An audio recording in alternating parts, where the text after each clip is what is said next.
Friday, September 4. Welcome to CGN News.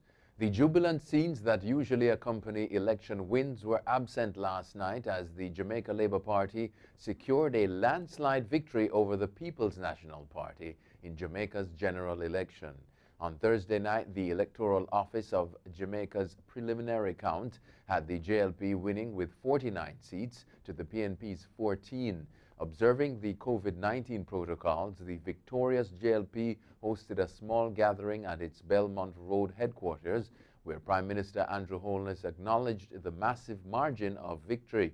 He said there would be no victimization, retribution, or malice in how the JLP moved forward as it relates to Jamaicans who supported the PNP.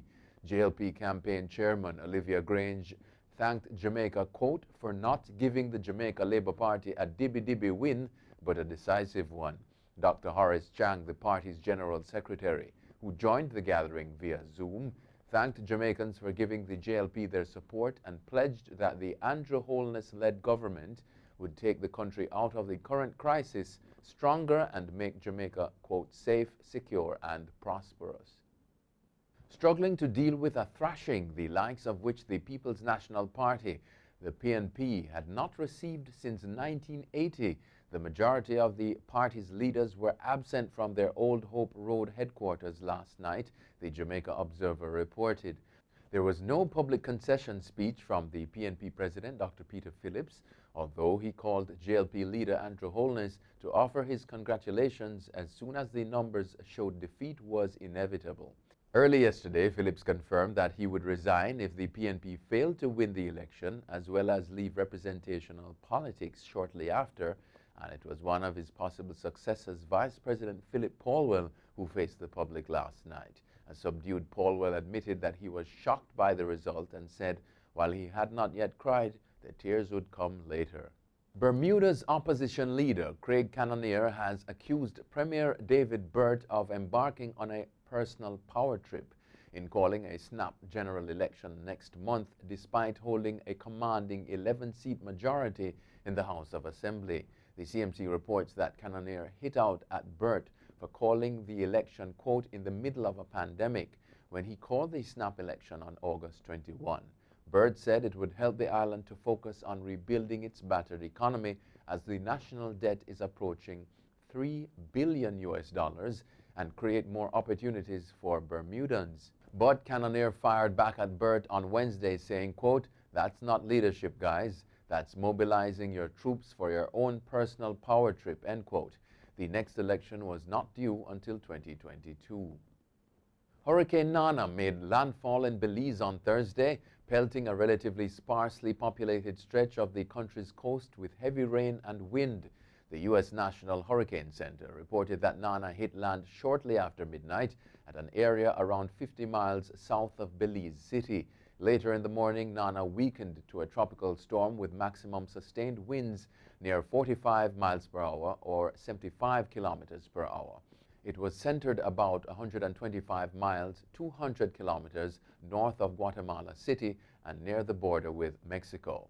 Forecasters said it was expected to weaken to a depression and was unlikely to re-strengthen after emerging over the Pacific. Belize authorities did not immediately report injuries. Belize Red Cross Director General Lily Bowman said teams were assessing damages across the country, but so far unconfirmed reports indicated the worst impact was on banana plantations. Former leader of the Independent Liberal Party, the ILP in Trinidad and Tobago, and football executive Jack Warner has tested positive for COVID-19. In a Facebook post on Thursday morning, an administrator for Warner's page explained that while he does have the virus, he's being treated and is in good spirits. This announcement followed confirmation from his communications team on Wednesday night that Warner was alive and resting comfortably. The team was forced to address rumors swirling on social media and via messenger apps that Warner had passed away.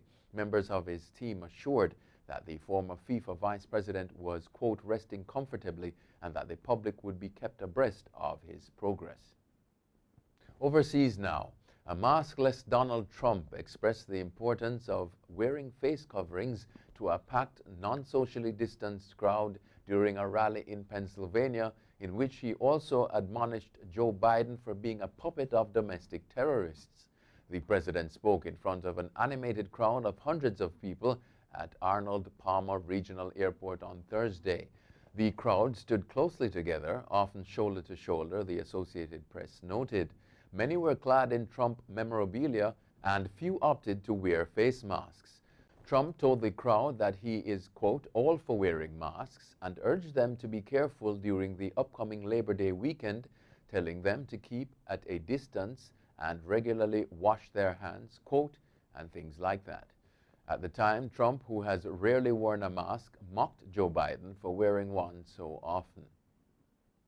An African history associate professor at George Washington University, who has publicly identified as black since she was a teenager, has now admitted she's actually white. Jessica Krug revealed on Thursday that she has falsely claimed to be black throughout her career. She made the revelations in a Medium post saying she was a culture leech and a coward. In the post titled, quote, The Truth and the Anti-Black Violence of My Lies, end quote, she wrote, for the better part of my adult life, every move I've made, every relationship I've formed has been rooted in the napalm toxic soil of lies. It is reminiscent of the scandal involving Rachel Dolezal, a former NAACP leader in Washington state, who was exposed in 2015 as a white woman pretending to be black. Two prominent activists charged over recent anti-government protests in Thailand are to be jailed after a court revoked their bail. Anon Nampa and Panupong Jadnok were detained last month over a protest in Bangkok at which calls for political reform were made. They and at least 9 others, including students and rappers, are accused of sedition and breaking virus rules. Protesters want Prime Minister Chanocha, who came to power in a 2014 military coup, to resign.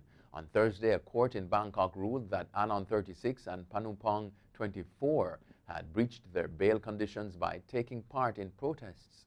The pair was sent to pre-trial detention because they declined to post bail again. Anon, a human rights lawyer, said his renewed detention amounted to harassment. One of Europe's largest brothels has filed for bankruptcy after being hit by Germany's anti-coronavirus measures. The 10th-floor Pascha is a major landmark in the city of Cologne. Prostitution has been outlawed in the state of North Rhine-Westphalia since the outbreak of the virus. Some 120 prostitutes usually work at Pascha, which employs around 60 staff, including cooks and hairdressers. The brothel's director, in an interview with local paper Express, criticized the German authorities' handling of the pandemic, particularly their ability to be clear when the business would be allowed to resume. In 2006, Pascha made headlines when a group of Muslims threatened violence over an advert on the side of the brothel showing flags of the 32 countries in that year's World Cup, including Iran and Saudi Arabia, next to a semi-naked woman. That's it for CGN News. I'm Scott Wilson. Thanks for watching.